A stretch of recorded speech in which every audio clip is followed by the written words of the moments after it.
comencemos y los que se van incorporando les vamos comentando después, al final traeré un resumen y conclusión de lo que es la jornada de hoy día. Bueno, primero, buenos días, casi ya buenas tardes en realidad. Bienvenido a todos. Principalmente quiero agradecer a Valentina y a Saúl por estar aquí junto a nosotros, por darnos su conocimiento, su experiencia, transmitirnos las cosas que, de acuerdo a una encuesta que hizo Eli, son dos temas que más interés cautivaban, así que gracias a ustedes dos por estar aquí presentes junto a nosotros. Y bueno, comentar rápidamente, a ver, para todo este año la verdad que ha sido un desafío que nos obligó a hacer las cosas que tenemos que hacer de una forma distinta, pero sin perder el rumbo de lo que queremos y los objetivos que tenemos que hacer. ¿Se escucha? Y creo que dentro de este gran desafío y esta forma distinta de tener que hacer las cosas, hemos aprendido a errores, pero también hemos aprendido cosas buenas y oportunidades sobre todo. Y me refiero a oportunidades el que a veces nosotros estamos acostumbrados a una convivencia y una vivencia presencial. ¿Y qué más símbolo de eso es el diurno y la vivienda, digamos, ¿no? Pero a raíz de lo que hemos estado viviendo desde marzo de este año, aquí y en todo el mundo, con la pandemia, nos ha obligado a reinventar con el mismo propósito final de mejorar la calidad de vida de las familias, ¿no es cierto? Y eso la verdad es que ha sido gracias a un tremendo esfuerzo que también quiero agradecer y felicitar al equipo de CETRAM, al equipo del Diurno, de la vivienda, que a pesar de todas estas dificultades se han logrado reinventar para hacer y obtener el mismo propósito de llegar y ayudar y colaborar con las distintas familias. Pero también otro desafío que se nos ha abierto, el que, por ejemplo, ahora, que es más muestra clara que esto, que podemos tener la presencia de alguien que está en Barcelona, de Seúl en este caso, y de Valentina, que está en el norte de Chile, digamos. Entonces, estas son oportunidades que creo que se nos van a ir dando con mayor frecuencia en el tiempo, por lo tanto, aquí hacia adelante tenemos caminos nuevos que explorar y una forma que nos puede dar también una forma distinta, pero que cumple con el objetivo final de colaborar y ayudar a las familias. Comentarles que ayer también, dado esta misma forma de colaborativa de participar, tuvimos una reunión de distintas agrupaciones de Latinoamérica. Habían, creo que 5 o 6 países distintos. Y fue muy enriquecedor, digamos, ver cómo utilizando estos canales de distancia podemos de nuevo unirnos para este propósito final, digamos. ¿Ah? Me pareció ver que estaba Danitza aquí. Danitza, ¿estás acá? ¿De Roche? ¿Sí? Sí, por aquí estoy. Ah, Hola ya. Rodrigo, hola a todos. ¿Cómo están? Ella fue parte del equipo de Roche que facilitó y hizo todo el apoyo para poder hacer la reunión de ayer. Tal vez después, si tenemos algún minuto, lo podemos comentar, digamos, ¿no? Pero bueno, en el fondo mi mensaje, a pesar de la distancia, vamos a estar igual tan cerca o presente como lo hemos estado antes y tal vez de una forma distinta. Gracias a todo el equipo. Gracias a Pedro, que también creo que está por ahí. Me pareció ver lo que estaba. Un abrazo, Pedro. Y dejo, sin más, a Saúl que nos comente sobre el tema específico que es el manejo conductual en la enfermedad de Huntington.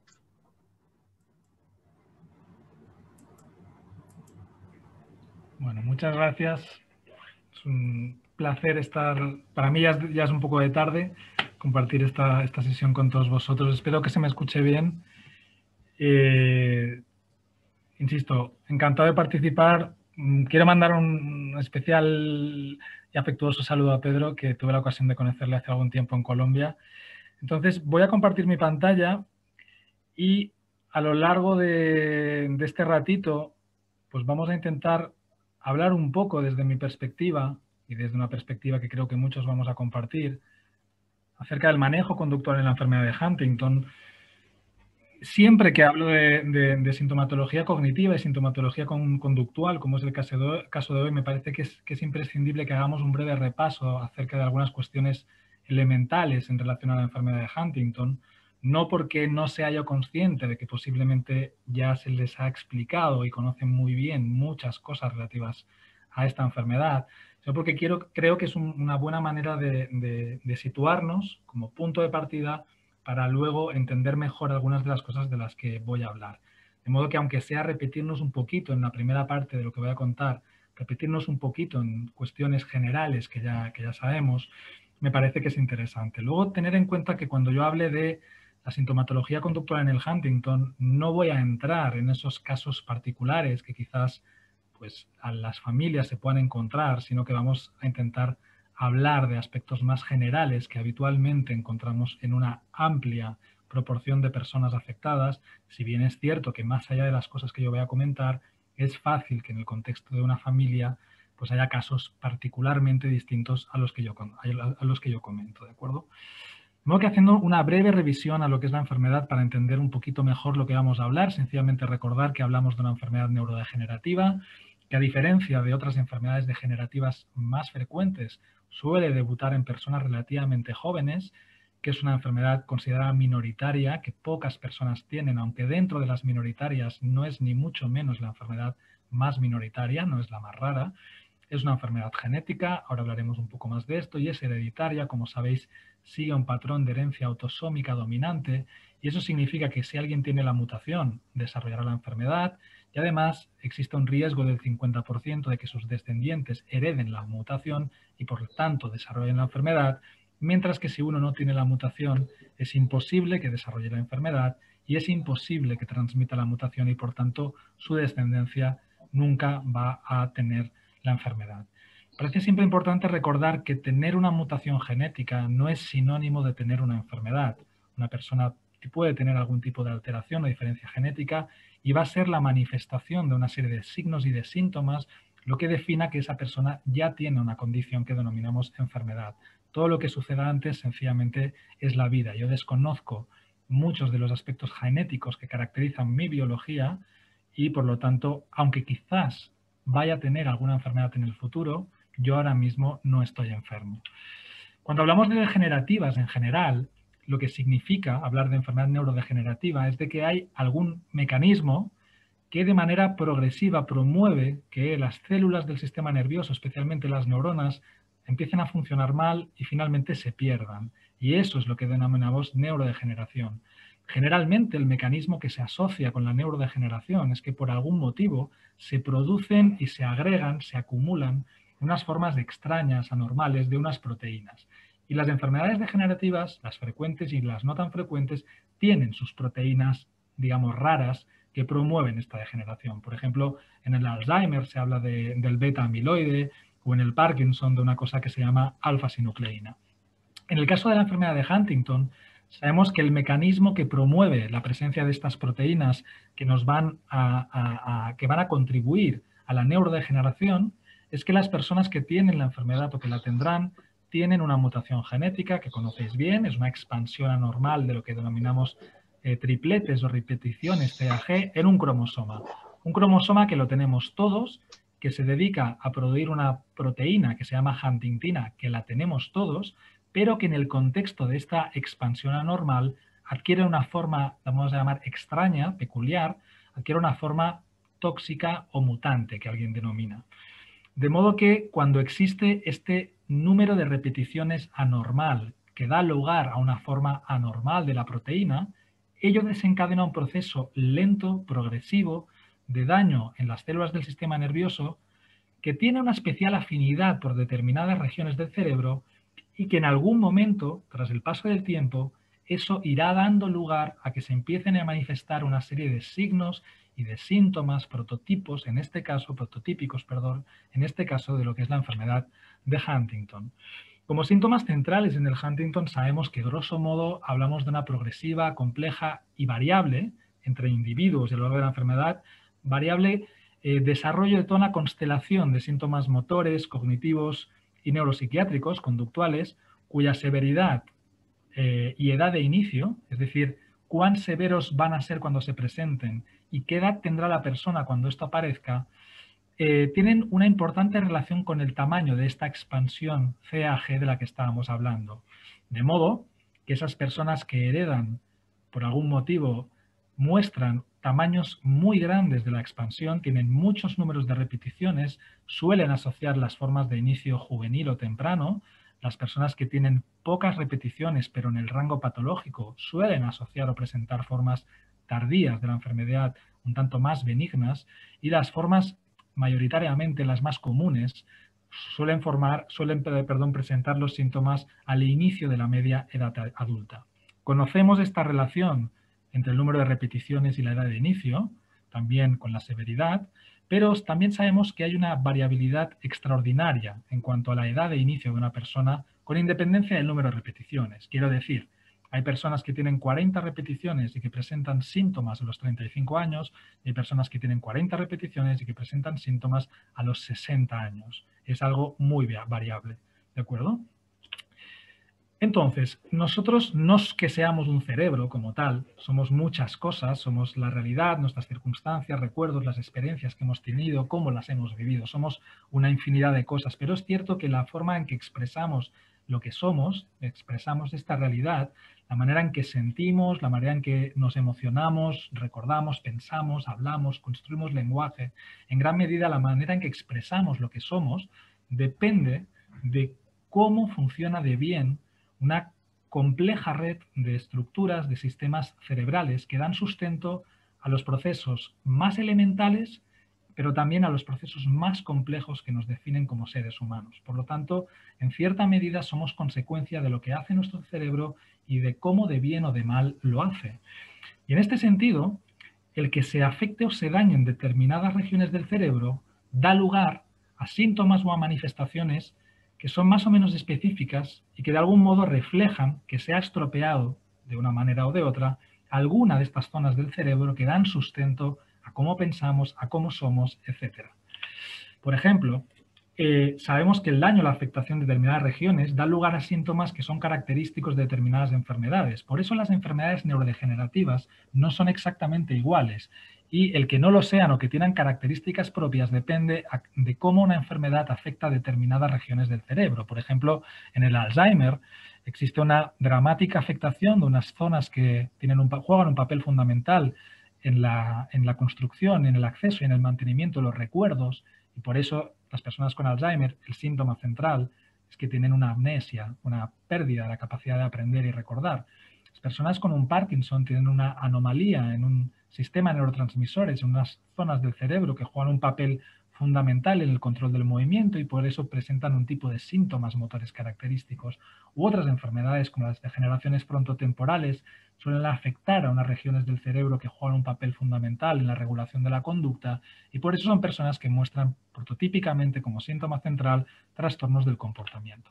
Pues bien, en el caso del Huntington, la degeneración tiene especial predilección por estas estructuras que denominamos los ganglios basales, y estas estructuras, los ganglios basales, mantienen una serie de conexiones con unas regiones del cerebro que llamamos áreas motoras, y en conjunto este sistema de ganglios basales, áreas motoras, juega un papel fundamental en la optimización de la producción del movimiento, y es por ello que cuando se estropea algunas de estas estructuras, y esto es lo que hace la enfermedad de Huntington con especial predilección, emergen como síntomas característicos alteraciones o trastornos del movimiento, como pueden ser movimientos excesivos, anormales, posturas anormales, una pobreza o lentitud, etc.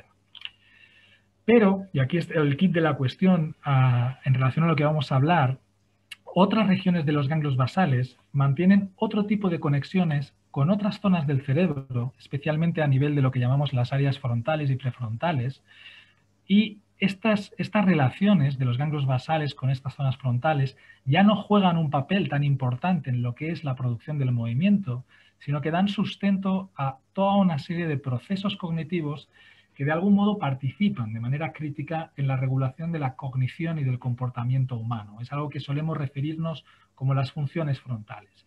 El hecho de que como rasgo distintivo a muchas especies, a muchos seres vivos, el ser humano sea capaz de razonar o planificar el qué y el cómo hace las cosas, de evaluar las consecuencias o los riesgos de las decisiones que toma, la manera en que voluntariamente accedemos a nuestros recuerdos o cómo supervisamos cómo estamos haciendo las cosas, la manera en que resolvemos problemas, la manera en que decidimos y controlamos mantener la atención, por ejemplo, decidir escucharme o no. El hecho de que seamos capaces de ser flexibles, poder pensar en distintas cosas, dejar de pensar en una para resolver otro problema y luego volver a lo que estaba haciendo. El que pueda inhibir la expresión de determinadas emociones que quizás ahora no son convenientes que las muestre. El que pueda gobernar mi conducta. Quizás me apetece pegar un grito, pero no es el momento. El que pueda ajustar la forma de comportarme a las reglas sociales del momento. El que pueda motivarme a hacer algo. El que pueda empezar a hacer cosas porque tenga un objetivo, o el que pueda incluso empatizar con las emociones y sentimientos del otro. Todo esto y muchas otras cosas son lo que llamamos funciones frontales. Lo podemos hacer porque tenemos íntegro este sistema de ganglios basales y zonas frontales que he intentado dibujar aquí. Y del mismo modo que cuando se estropean zonas de los ganglios basales que conectan con regiones motoras, aparecen síntomas motores, por la misma razón, cuando se estropean zonas de los ganglios basales, es esperable que aparezcan toda una serie de síntomas relativos a la disfunción frontal, a la alteración de todo este tipo de procesos. Entonces, la enfermedad de Huntington, que sabemos es un proceso lentamente progresivo, que abarca un periodo eminentemente asintomático, donde las personas portadoras de la mutación no tienen ningún signo ni síntoma sugestivo de enfermedad, y toda una fase caracterizada por la progresiva instauración de una serie de signos y síntomas, del desarrollo de esta sintomatología, del diagnóstico de la enfermedad. Sabemos que algunos signos o síntomas sutiles pueden detectarse antes de que aparezcan los primeros síntomas motores, pero el diagnóstico definitivo de la enfermedad, en general, en la mayoría de los casos, se hace en base a la presencia de los síntomas motores que los neurólogos reconocen como inequívocos de una enfermedad de Huntington. Pero a pesar de ello, sabemos perfectamente que los síntomas cognitivos y conductuales son también entes característicos, inherentes a la enfermedad de Huntington. La enfermedad de Huntington no existe sin síntomas cognitivos o conductuales. Los habrá más o menos, pero es una enfermedad donde cohabitan toda esta compleja constelación de síntomas. De hecho, sabemos que en muchos casos los síntomas conductuales preceden al diagnóstico clínico de la enfermedad, preceden a la aparición de los movimientos anormales. Sabemos que en muchos casos son el síntoma inicial y no solo el primer síntoma, sino que son el síntoma central, el que más pesa en la vida del paciente. También sabemos que son los síntomas que más peso tienen, que mayor peso tienen en cuanto a la pérdida de la funcionalidad, del nivel de independencia. Son los síntomas que más se asocian con la posible institucionalización de las personas afectadas y son los síntomas que más peso tienen desde el punto de vista de la carga al cuidador y del posible riesgo de claudicación familiar. Ya el propio George Huntington, en las primeras descripciones en su manuscrito acerca de la corea, hablaba como elemento central de la enfermedad de la tendencia a las alteraciones cognitivas y conductuales en los pacientes. De modo que no podemos entender esta enfermedad como una enfermedad con movimientos anormales, que las tiene, sino como una enfermedad donde cohabitan síntomas motores, cognitivos y psiquiátricos que se pueden presentar de manera más o menos severa o predominante. Es decir, hay personas donde predominan los síntomas psiquiátricos y que tienen pocos síntomas motores en algún momento de la enfermedad, o hay otras personas que a lo largo de la enfermedad dejan de manifestar tantos síntomas de un tipo y presentan más de otros, etc. Es algo muy variable. En cualquier caso, cohabitan todos estos síntomas.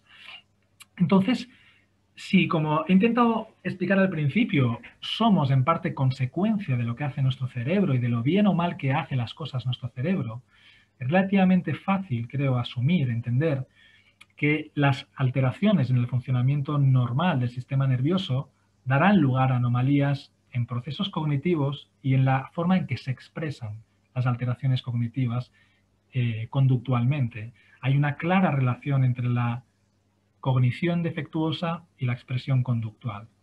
Cuando hay disfunción cerebral, por el mecanismo que sea, a mí me gusta pensar y decir, y de hecho defiendo, que las manifestaciones o muchas de las manifestaciones conductuales que tiene una persona con afectación cerebral son la expresión comportamental de los defectos neuropsicológicos de base, son la expresión comportamental en un entorno natural de lo que está fallando en realidad.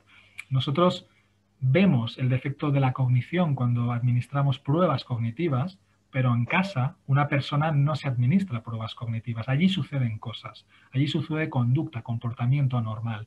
Y eso refleja qué es lo que está fallando por detrás, ¿de acuerdo? Por ejemplo, cuando nosotros hablamos de alteraciones cognitivas relativas al control de inhibición, podemos pensar en cómo ello explica, por ejemplo, la sobremanifestación de la impulsividad, de conductas inadecuadas, o cuando hablamos de la incapacidad, por ejemplo, en las alteraciones en procesos relativos a la planificación, a la organización, podemos pensar que ello traducirá en conductas desorganizadas, desajustadas, etc. Cualquier caso, todos estos procesos y todas estas manifestaciones conductuales las podemos encontrar en mayor o menor medida a lo largo de la enfermedad de Huntington. Entonces, adentrándonos en las características y en su manejo, ¿cuál es la sintomatología conductual? Porque yo no voy a hablar hoy de cognición como tal, sino vamos a hablar más de lo que es la conducta desde el punto de vista de lo neuropsiquiátrico, ¿no? de las alteraciones del comportamiento. ¿Cuáles son los síntomas prototípicos de una enfermedad de Huntington y que ustedes conocen posiblemente mucho mejor que yo? A mí me gusta decir que primero no es fácil distinguir lo que son síntomas que puedan estar absolutamente relacionados con el proceso neuropatológico, con el daño que ejerce la enfermedad, de lo que son síntomas que pueden aparecer y es esperable que aparezcan, pero que quizás no son consecuencia del daño que está ejerciendo la enfermedad per se. Quizás no son consecuencia de esta proteína normal. Eso es especialmente importante tenerlo en cuenta durante las fases asintomáticas o en los individuos que están a riesgo de tener la enfermedad, incluso individuos que después puede que desvelemos que no habían heredado la mutación. Es fácil que en todo este colectivo, personas que no saben si tienen la mutación, personas que saben que la tienen pero no tienen síntomas, se presente sintomatología ansioso-depresiva, es normal, que en algún momento pueda asociar también irritabilidad, algunas rumiaciones obsesivas o incluso en algún momento ciertos componentes relativos a la ideación suicida. Es normal, luego hablaremos del porqué y de su manejo, pero es algo esperable y no necesariamente que esto suceda significa que esta persona tiene síntomas de la enfermedad.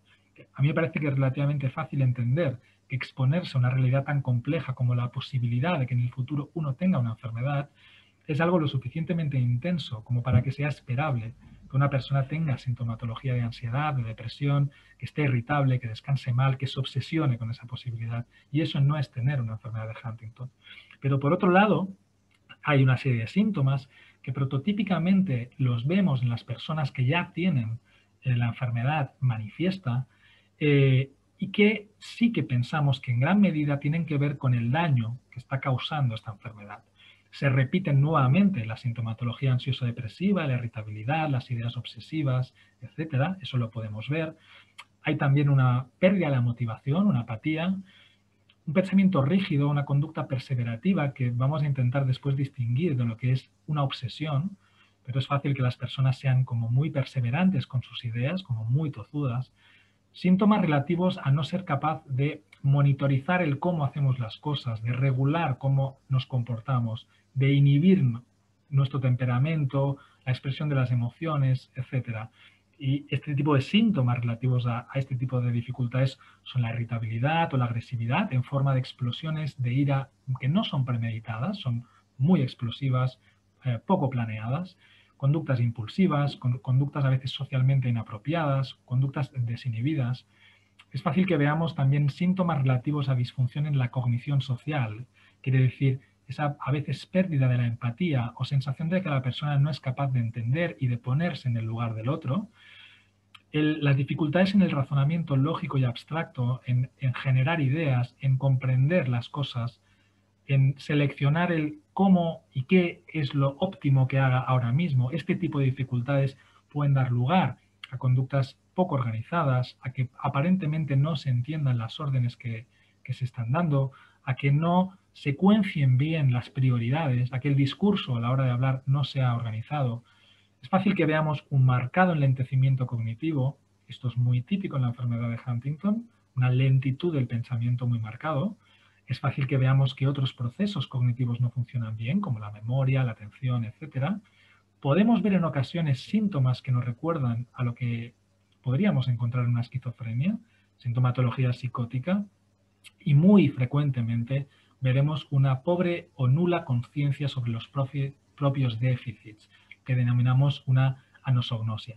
Es cierto que si bien la mayoría de estos síntomas los veremos en mayor o menor medida en los pacientes sintomáticos, y yo me atrevería a decir en prácticamente todos en algún momento, no es menos cierto que algunas sutilezas en algunos de ellos podemos ser capaces de detectarlos en ocasiones en personas portadoras de la mutación que no tienen síntomas motores. Pero es tan difícil distinguir lo que está causado por la enfermedad en una persona que no tiene otros síntomas de lo que sí está causado por la enfermedad, que a día de hoy prácticamente nunca optamos por orientar el diagnóstico de la enfermedad solo en presencia de este tipo de sintomatología, a no ser que sea algo muy, muy evidente, algo, digamos, muy catastrófico o característico y que se aleje mucho de la normalidad esperable, ¿de acuerdo? Entonces, intentando adentrarnos en el manejo de esta sintomatología, una vez hemos intentado entender el cómo y el por qué es esperable que esto suceda, ¿qué podríamos hacer para plantear el manejo de estos síntomas? Antes de ir tocando algunos de estos síntomas, me permito hacer algunas consideraciones previas, algunas sustentadas por la evidencia y otras sencillamente basadas en mi experiencia, pero que me permito compartirlas con todos ustedes. Por un lado, el manejo de los síntomas conductuales es imposible, no podemos ni tan solo planteárnoslo si no los identificamos. ¿Y a qué me refiero con ello? Hay cosas que si no nos las cuentan es imposible que las veamos. Y si no las vemos no sabemos que existen. Y si no sabemos que existen no las podemos tratar. Es por ello que a nosotros nos gusta intentar crear una relación de confianza incluso muchos años antes de que la enfermedad sea algo evidente. Y esta relación de confianza la buscamos por dos grandes motivos. Una, porque cuanto mejor yo conozca a la persona a lo largo de su curso vital, no como persona enferma, sencillamente el hecho de conocerla, me va a permitir empezar a detectar pequeñas sutilezas en su forma de ser que me ayuden a hacer pensar que ahí está pasando algo a nivel conductual en relación a su enfermedad. Por otra parte, el mantener esta relación de confianza nos va a permitir, también va a facilitar la comunicación entre las partes implicadas, entre la persona afectada, los cuidadores y los profesionales, como para poder hablar con una relativa normalidad de las cosas que están sucediendo. No se trata de esconder nada, se trata de poderlo hablar con normalidad. Y eso, por eso a nosotros nos gusta no esperar, sencillamente abriros las puertas a que podáis contactar con los servicios médicos, pero no como enfermo. Es que yo no estoy enfermo, lo sé. Es que no te vamos a tratar como un enfermo, porque no lo estás. Sencillamente queremos conoceros y veros, seguiros. Hay que ser realistas. Y quiero decir que el tipo de estrategias y sobre todo el tipo de expectativas que planteemos a las personas, a las familias o que nos planteemos nosotros mismos como profesionales, tienen que ser todo muy realista. Tenemos que diseñar estrategias y expectativas basadas en lo que sabemos acerca de esta enfermedad, y esto significa que en muchas ocasiones no vamos a conseguir todo lo que nos gustaría. No tenemos nadie una especie de varita mágica con la que solventar los problemas, o todos los problemas, o posiblemente no para todos sirva de la misma manera. Y creo que es importante, frente a la detección de síntomas que asocian un estrés importante en los pacientes y cuidadores, que también sepamos invertir recursos en la gestión de las expectativas de todas las partes implicadas, porque en ocasiones sencillamente vamos a tener que hacer este esfuerzo para aceptar que quizás no podemos hacer todo lo que nos gustaría, ¿de acuerdo? Los tratamientos farmacológicos son absolutamente necesarios y es importante que las personas entiendan que cuando se opta por administrar tratamientos, estamos valorando pros y contras que tienen estos tratamientos sobre los distintos síntomas de la enfermedad. En ocasiones no se trata de que, ¿por qué no le dais de esto y de lo otro a mi padre que está tan mal? Bueno, porque quizás sabemos que un determinado tratamiento va a hacer empeorar otro tipo de síntomas y quizá pena mantener una funcionalidad en X área, por ejemplo, a nivel de movimiento, y no insistir tanto en un aspecto conductual que quizás no está siendo tan complicado, o viceversa. En ocasiones nos toca pagar un precio de, digamos, hacer disfuncionar más el aspecto motor a expensas de conseguir un mejor gobierno de los síntomas conductuales. También debemos comprender que determinadas manifestaciones que causan o asocian malestar no necesariamente, no lo causan como, no siempre tenemos que considerarlas un síntoma de la enfermedad. Hay cosas que son reacciones naturales y humanas a un acontecimiento, ¿de acuerdo? Cuando a una persona se le comunica que ha heredado una mutación que dará lugar a una enfermedad, es natural y es humano que haya una reacción a este acontecimiento, y este tipo de reacciones son normales, pero las hemos de abordar también, ¿de acuerdo? Es importante que todas las partes entiendan, especialmente los cuidadores, que todas las manifestaciones de cualquier enfermedad no son una elección del paciente, no la ha elegido nadie, son una consecuencia de una alteración. Cuando digo todas, es todas. Nadie tiene la culpa de lo que está sucediendo, ¿de acuerdo? Es difícil resignarse a ello, pero es importante entenderlo. La relación que existe entre el malestar del cuidador y los síntomas del paciente es bidireccional, es decir, necesitamos cuidar al cuidador, porque cuidando al cuidador cuidamos al paciente, y cuidando al paciente cuidamos al cuidador, y esto es fundamental. Y la aproximación que en ocasiones hacemos a nivel no farmacológico, cognitivo-conductual, pero también a nivel farmacológico de la sintomatología, tenemos que hacerla desde la comprensión de el sustrato biológico que explica las manifestaciones de la enfermedad. Es decir, cuando diseñamos el qué y el cómo intervenimos o hasta dónde esperamos ser eficaces, lo hacemos asumiendo la parte que entendemos de qué está provocando estos síntomas, ¿de acuerdo? Entonces, cuando terminemos, estoy contando más o menos el tiempo, espero no pasarme mucho, aunque ya asumo que me pasaré un poco, pero poco. Y luego me encantaría si pudiésemos resolver alguna duda o pregunta, ¿de acuerdo? Entonces, dirigiéndonos al manejo de la sintomatología prototípica del paciente presintomático o muy inicial, generalmente esta sintomatología ansioso-depresiva y síntomas relacionados. Lo que decía antes, ¿no? El mero hecho de exponerse a cualquier circunstancia vital intensa, y en este caso exponerse al miedo a tener una enfermedad o a descubrir que tengo una mutación que va a condicionar mi futuro, eso tiene un impacto brutal, incuestionable en la vida de una persona, incuestionable. Y es esperable, es totalmente normal, natural y esperable que este impacto asocie el desarrollo de síntomas como son la tristeza, la frustración, la percepción de fracaso, la pérdida de expectativas sobre el sentido de la vida de uno mismo, el miedo, la rabia, el enfado, muchas cosas. Esto es normal. Esta sintomatología ansioso-depresiva sabemos que cuando asocia esta sensación de pérdida del sentido de la propia existencia o de la pérdida del sentido por estar vivo, ¿para qué si voy a estar enfermo? ¿Para qué yo no quiero que me suceda lo que le sucedió a mi padre, a mi tío o a mi abuelo? Es fácil que en algún momento eso dé lugar a un desarrollo más o menos elaborado de ideas relativas a preferir o yo preferiría no seguir vivo. Sabemos que esto sucede y que puede suceder en el contexto de la enfermedad. Y para el manejo de estas ideas, sabemos que nadie quiere morirse. Lo que uno no quiere es sufrir. Y sabemos que estas ideas asocian mucho malestar a quien las tiene, porque si yo soy padre o madre y a la par estoy pensando en que quizás preferiría quitarme la vida, es imposible que me sienta cómodo y bien. Asocia mucho malestar. Sabemos que antes de que todo esto llegue, normalizar, educar, hablar de esta temática, hablar de la posibilidad natural de que puedan aparecer, es algo que ayuda. Facilitar una vía de contacto y de diálogo entre las personas a quienes pueden aparecer estas ideas y los profesionales es algo que asocia efectos muy positivos, tanto para el manejo de estos síntomas, tanto para su resolución, como sobre todo para evitar posibles conductas que pudiesen llevar al suicidio.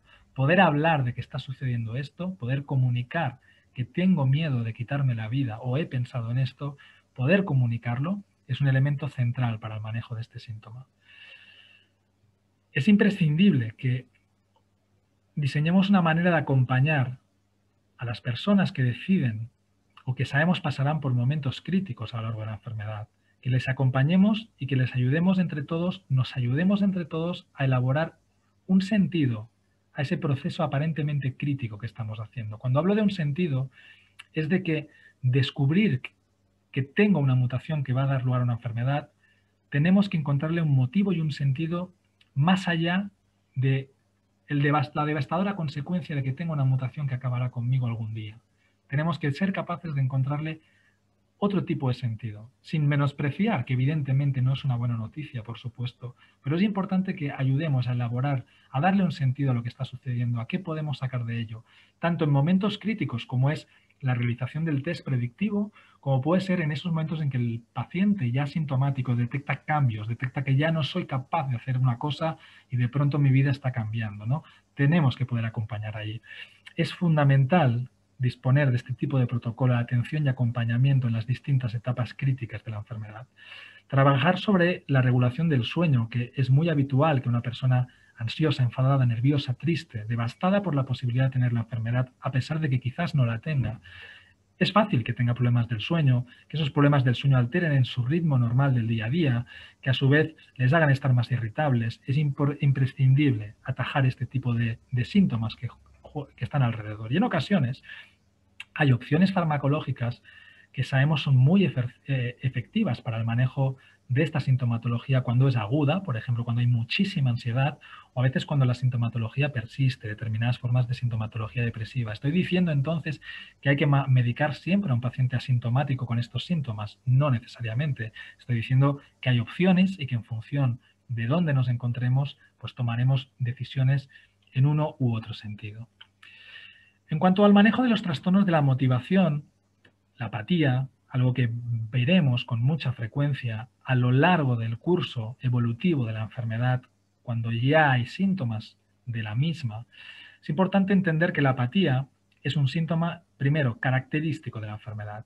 Yo me atrevo a decir que todas las personas con Huntington tendrán apatía y que no debe confundirse con la depresión. En la depresión hay tristeza, frustración, pérdida del sentido. En la apatía sencillamente no hay.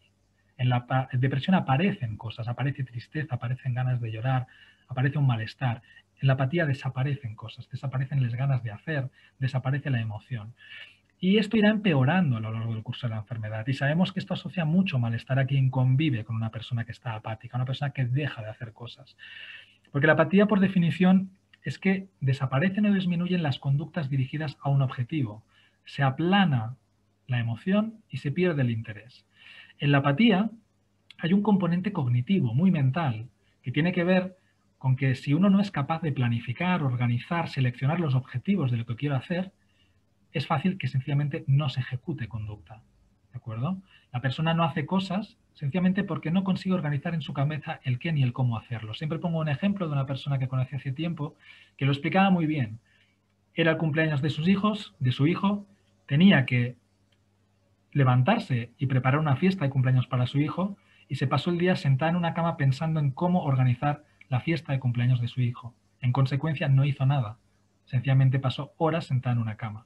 Este componente cognitivo que la privó de ejecutar un comportamiento. En este sentido, sabemos que instaurar rutinas, utilizar agendas, donde se describa lo que se tiene que hacer, cómo se tiene que hacer, cuándo se tiene que hacer, es decir, disminuir al paciente la carga cognitiva, que no dependa tanto de la planificación, la selección de objetivos, la organización, sino que de algún modo lo tenga ya descrito, es algo que puede ayudar. También en la apatía hay un componente emocional o afectivo, que tiene que ver con que se altera la anticipación y el procesamiento de las señales emocionales de placer que se asocian con las cosas que hacemos. Voy a un restaurante y me lo paso bien. Luego pienso en ir a un restaurante y como anticipo que me lo pasaré bien, me apetece ir a un restaurante. Esto, si disfunciona, es fácil que uno deje de hacer cosas porque no anticipa nada a esas cosas. La persona no va a ver a sus amigos o a sus hijos, no le interesa lo que sucede en su entorno, no anticipa emoción o placer en nada. Paradójicamente, esta forma no suele afectar a la capacidad de sentir. Es decir, yo no anticipo que me lo vaya a pasar bien, pero resulta que si luego voy y hago cosas, me lo paso bien. De modo que intentar asociar estímulos significativamente positivos con las rutinas que intentamos instaurar a través de las agendas o de las conductas que las personas hacen, intentar que todo se asocie con sensaciones positivas, es algo que también podemos intentar. Y en cuanto al componente de autoactivación, tiene que ver con que las personas nos ponemos en funcionamiento sin que un elemento externo lo solicite. En las personas donde hay un déficit de autoactivación, la persona por sí misma no empieza a hacer nada o le cuesta mucho empezar, pero en cambio si le empujas, si le estimulas mucho, sí puede que haga cosas. Y esto es algo bastante típico en la enfermedad de Huntington. El que no hace nada, tengo que decirle todo para que se lo ponga a hacer. Asociar estímulos significativamente salientes me refiero a que ese intento de organización que hacemos con el paciente, de dárselo todo muy masticado, muy organizado, si además lo asociamos con elementos emocionalmente activadores, como puede ser la música, como puede ser pues una cierta intensidad, pero no desde el enfado o la discusión, también son elementos que pueden facilitar el que se ponga en marcha. Paralelamente, en la apatía, en esta enfermedad y en muchas otras, participan otros elementos que son interesantes tenerlo en cuenta cuando pensamos en cómo intentar estimular lo que está fallando. Y eso tiene que ver que en circunstancias normales hacemos cosas no solo porque algo externo nos motiva, como sería este dibujo de aquí, sino porque podemos generar representaciones mentales de escenarios, de situaciones, de recuerdos, de vivencias, de fantasías, y podemos movernos por esos escenarios mentales imaginarios, y el contenido de estos escenarios, por su forma, es susceptible de generar conducta motivada.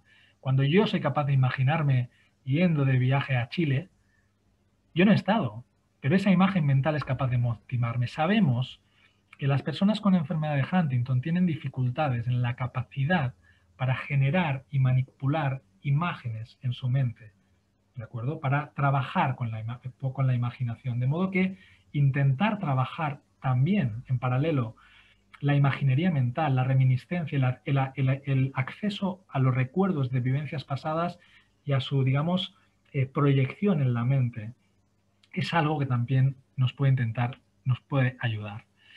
Desde el punto de vista de la conducta perseverativa, la irritabilidad o la conducta agresiva. Por conducta pensamiento perseverativo hacemos referencia a las dificultades que pueden tener muchas personas con Huntington para dejar de pensar en determinadas cosas, pensamiento circular, o para dejar de hacer o de repetir determinadas conductas de manera rutinaria, que no puedan tener un sentido. Yo a las 10 tengo que tomar el café y a las 10 tengo que tomar el café y ahora quiero una corbata y quiero ir a comprar una corbata. Esa especie de tozudez muy cansina que vemos en muchas personas con enfermedad de Huntington. Esto sucede porque las personas dejan de ser flexibles, ya no pueden alternar entre pienso en una cosa y pienso en otra, sino que se quedan encalladas en la misma idea, además de que tienen dificultades en la inhibición. No puedo dejar de pensar, no puedo pensar en otra cosa porque tampoco puedo dejar de pensar en la que estoy pensando, no puedo inhibir ese pensamiento. Además de que tienen un pensamiento poco organizado, que tampoco facilita todo ello. Técnicamente esto no son obsesiones, porque la perseveración no se acompaña de mucha ansiedad intensa, de rituales o de conducta obsesivo-compulsiva. Sencillamente es un pensamiento reverberante que no se acaba. Sabemos que discutir o tratar de argumentar esto prácticamente nunca funciona. Y que si algo suele funcionar un poco más en casa, es la distracción con estímulos nuevos. Lo que sabemos es que si la persona es incapaz por sí misma de parar este proceso circular, nosotros no lo vamos a conseguir discutiéndole sobre lo que está haciendo. Quizás lo consigamos provocando la distracción, quizás redirigiendo esa perseveración disfuncional hacia otra forma de perseveración menos desadaptativa, ¿de acuerdo? Que no sea tan intensa para quien está al lado. Y en ocasiones, sencillamente, ignorar hace que se termine extinguiendo. Cuando se les lleva la contraria sobre el pensamiento perseverativo, cuando no se puede hacer aquello con lo que estoy perseverando, sabéis perfectamente que en muchas ocasiones eso asocia una tremenda frustración que da lugar a episodios explosivos de irritabilidad y en ocasiones de agresividad. La irritabilidad es un estado interno, no es una conducta per se que veamos. Es un estado interno de frustración, de ira, de mal genio, de mal carácter, que nos hace especialmente sensibles a reaccionar a lo que sucede fuera. La agresividad sí es una conducta, pero en el contexto del Huntington no es una conducta planeada. La persona no piensa en que quiero hacerle daño a alguien, sencillamente es una conducta reactiva que se expresa de pronto, es una explosión. que se expresa en forma de hostilidad o de amenaza, de daño físico, verbal, psicológico, de conducta destructiva hacia uno mismo o hacia los demás. Estar irritable no significa estar agresivo. Estar irritable es que la mecha del petardo es muy corta y estar agresivo es el tamaño del petardo. ¿Qué sucede cuando explota? ¿De acuerdo? Si bien una cosa no es la otra, es fácil que exista una relación entre la irritabilidad y el poderse desencadenar una conducta agresiva. Las dos, irritabilidad y agresividad, sabemos que están en parte mediadas por las dificultades en controlar o inhibir la sobreexpresión de reacciones emocionales que las personas tienen. Estoy sobreenfadado por algo que ha sucedido y no puedo controlarlo, la expresión de ese enfado.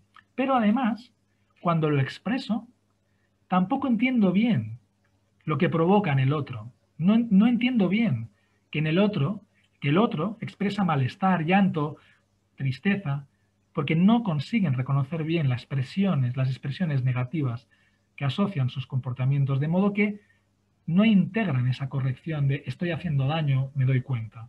¿De acuerdo? Sabemos que por su carácter sumamente explosivo en ocasiones pueden asociar episodios autolesivos, conductas autolíticas, y es algo que intentamos evitar, es decir, controlar la irritabilidad y la agresividad para controlar también el prevenir que una persona se pueda hacer daño a sí misma. En ambas condiciones es positivo manejar la conducta perseverativa, porque sabemos que precipita la irritabilidad, manejar el aburrimiento, manejar la frustración, manejar esos pensamientos que se asocian con el ya no soy capaz de hacer cosas, ¿de acuerdo? Todos esos elementos relacionados, por ejemplo, con que la persona se siente más lenta, menos capaz que antes, menos eficaz, todo eso, que parece que no tenga nada que ver con la agresividad, son elementos que desencadenan una serie de sucesos que pueden dar lugar a esta sensación de frustración tremenda que precipita en ocasiones la irritabilidad. Implantar ese tipo de rutinas de las que hemos hablado para el manejo de la apatía, que les ponen un poco más fácil las cosas, no ejercer presión del tiempo, venga rápido, corre, termina, ¿qué me has dicho? ¿Qué te he dicho? Corre, dime. Intentar que no sientan algunas de estas cosas que les hacen frustrarse, puede que asocien, en cierta medida, sean positivas para que no se den a lugar esta sobreexpresión emocional que puede condicionar la aparición de episodios de irritabilidad o de agresividad. Terapias basadas en el reconocimiento de las propias emociones y las de los demás, eso es interesante porque sabemos que las procesan mal, y también terapias basadas en el propio control emocional, ¿de acuerdo? ¿Qué significa? Intentar que las personas incorporen conductas adaptativas que puedan realizar cuando ellos mismos notan que eso va a suceder. Pero también es importante intentar entender hasta qué punto ellos entienden que esto va a suceder, que es lo que muchas veces suceden. Para desde fuera, para nosotros es fácil pensar, pero ¿cómo y por qué me haces esto si es obvio que me haces daño? Pero para ellos, en muchas ocasiones, no se dan cuenta de lo que está sucediendo, del mismo modo que no se dan cuenta de muchas de las cosas que les pasan a ellos. Jamás se recomienda el enfrentamiento. Y vamos a ser francos, en casos extremos, exagerados, prima siempre la integridad de la familia, de la propia persona, con respecto al episodio. Si hay que buscar ayuda externa frente a determinados episodios de irritabilidad o de agresividad, no estamos perdiendo batallas, estamos haciendo lo que en ocasiones se tiene que hacer. Se recomienda mucho explorar la conciencia del paciente cuando está tranquilo, hasta qué punto se da cuenta de que en ocasiones pierde el control, ¿de acuerdo? Y también, nuevamente, en ocasiones el tratamiento farmacológico puede ser extremadamente efectivo para el manejo de algunos de estos síntomas y, por supuesto, valorar en función de la severidad de todo ello cuándo es necesario en ocasiones ingresar a una persona para intentar controlar todo esto. Y ya terminando, en relación a la esfera psicótica, los trastornos psicóticos no son un síntoma central del Huntington, pero sí es cierto que los podemos ver con relativa frecuencia, más al menos de lo que vemos en la población general. La ideación delirante, el hecho de que uno se sienta observado, creer que me engañan, que me persiguen, que me espían o que soy un ente superior, nunca lo tenemos que confundir con algo muy evidente, y es que en ocasiones la gente observa a las personas que tienen la enfermedad de Huntington por los síntomas que tienen. Eso es una cosa. Algo distinto es cuando las ideas delirantes adquieren matices exagerados o sin lógica, ¿no? estas ideas de la gente me mira, me observa, me quieren robar, generalmente asocian muchísimo estrés, muchísimo miedo, ¿no? Un ejemplo típico es cuando voy por la calle tengo la impresión de que me están mirando, se giran a mirarme y encima la gente desconocida sé que están hablando mal de mí, se están burlando de mí. Este es el tipo de contenido que genera mucho malestar a quien tiene la impresión de que eso está sucediendo. Y además, el componente perseverativo y las dificultades en el razonamiento contribuyen de una manera muy notable a que se mantengan estas ideas. Y no puedo dejar de pensar, persevero con la idea de que hablan mal de mí. Y no consigo encontrar motivos para dejar de pensar que están hablando mal de mí. Por otro lado, las alucinaciones ya no son solo estas ideas internas, sino son percepciones de cosas que no están ahí. Suelen asociar, como vemos en la esquizofrenia también, un contenido muy negativo. Es difícil que una persona escuche, como forma de alucinación, voces benignas o que te dicen cosas buenas o música tranquila. Generalmente lo que escuchan son insultos, amenazas, burlas, órdenes de que hagas algo malo y todo ello nuevamente genera muchísimo estrés. También lo podemos ver en otras modalidades, no solo en la visión, personas que pueden notar o leer cosas que no están, ver cosas que no están. Sabemos que en el contexto del Huntington algunas personas tienen episodios psicóticos delimitados en el tiempo, es decir, que no suceden constantemente, sino que suceden en ocasiones. Y en estas personas es importante intentar trabajar sobre el insight y la conciencia de estos episodios. Es decir, son personas que cuando no está sucediendo el episodio son capaces de entender que el episodio como tal no existe, que es una alucinación. Y aunque no pueden evitarlo, el que suceda, sí que tener conciencia cerca de la naturaleza de todo ello ayuda a que aprendan a convivir de una forma más positiva con estos síntomas. Otras personas, sabemos, cerca del 3% de las personas con Huntington desarrollan una forma de enfermedad que es prácticamente idéntica a una esquizofrenia, ¿de acuerdo? Y eso es una forma, digamos, muy compleja de enfermedad, donde casi no hay síntomas motores y hay mucha clínica de la esfera psicótica. Y finalmente sabemos que en etapas más evolucionadas de la enfermedad, personas que quizás no habían tenido sintomatología psicótica pueden presentar este tipo de síntomas. Aquí sí que el manejo farmacológico resulta indispensable, ¿de acuerdo? Sobre todo a pesar de tener en cuenta el efecto deleterio que algunos de estos fármacos para el manejo de la psicosis puedan tener sobre otros síntomas de la enfermedad, como es la cognición o como es el movimiento.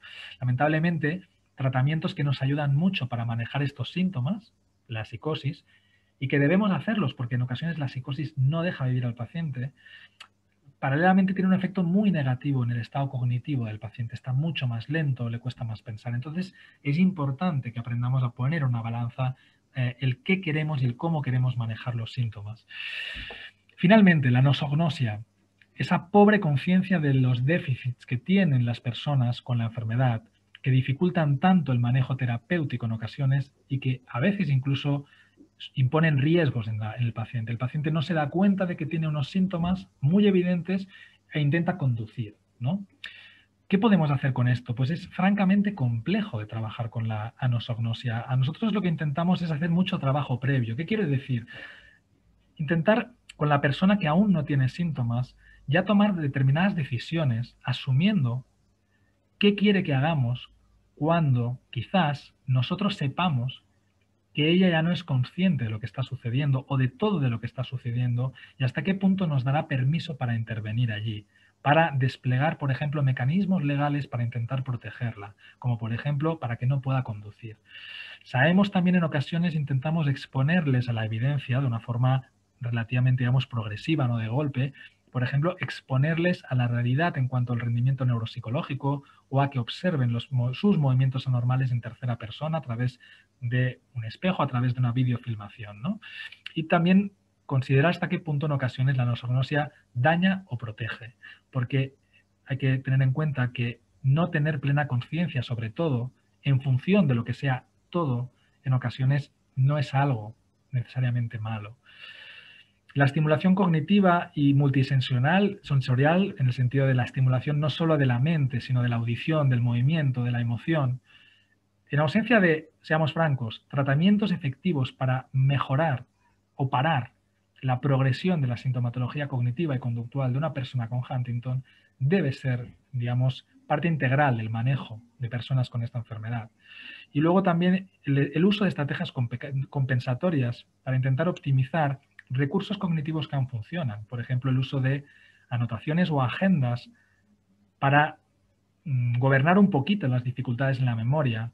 El uso de trucos de asociación semántica para facilitar la codificación y recuperación del recuerdo. Significa que si yo te digo, acuérdate de llamar a Pepe, es fácil que no te acuerdes jamás de llamar a Pepe. Te lo puedes apuntar.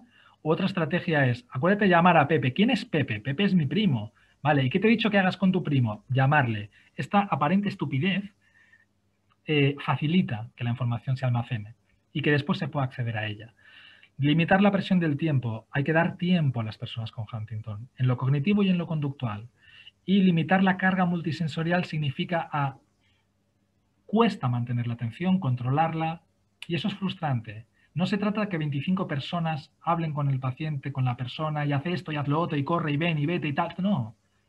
Uno a uno, poco a poco, será menos frustrante, será menos cargante, por ende, menos estresante, menos impacto sobre el estado anímico, menos frustración, quizás menos irritabilidad, menos ganas de seguir haciendo cosas, porque cuando uno se da cuenta de que ya no salen bien las cosas, es fácil también que eso le lleve a dejar de hacer las cosas.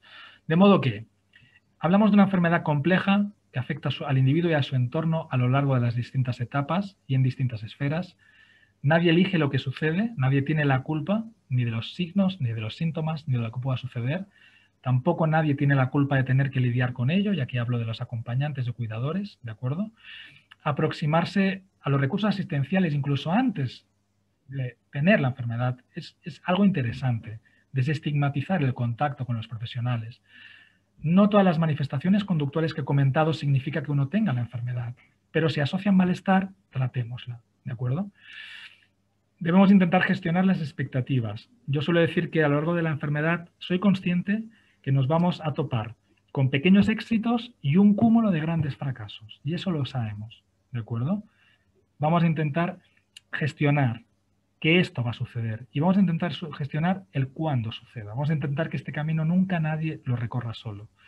Sabemos que tenemos tratamientos efectivos para manejar muchas de estas complicaciones, pero también sabemos, seamos francos, que en muchas ocasiones es muy difícil de manejar. Y finalmente estoy convencido de que en los próximos años vamos a conseguir entre todos cambiar la forma en que entendemos esta enfermedad. Y para terminar, esta foto que a mí me parece preciosa, que es la primera persona a la que administramos el tratamiento que, como sabéis, estamos probando en muchos países desde la farmacéutica Roche, y creo que la imagen transmite un momento de una intensidad que a mí particularmente me pareció excepcional. Lo siento por haberme alargado un poquito, pero ya que vengo desde Barcelona, muchísimas gracias por vuestra atención, por invitarme. Este es el equipo, no soy yo, somos muchos, en un entorno muy bonito, y encantado algún día, cuando el COVID nos lo permita, de darme una vuelta por Chile, donde tengo buenos amigos. Un placer.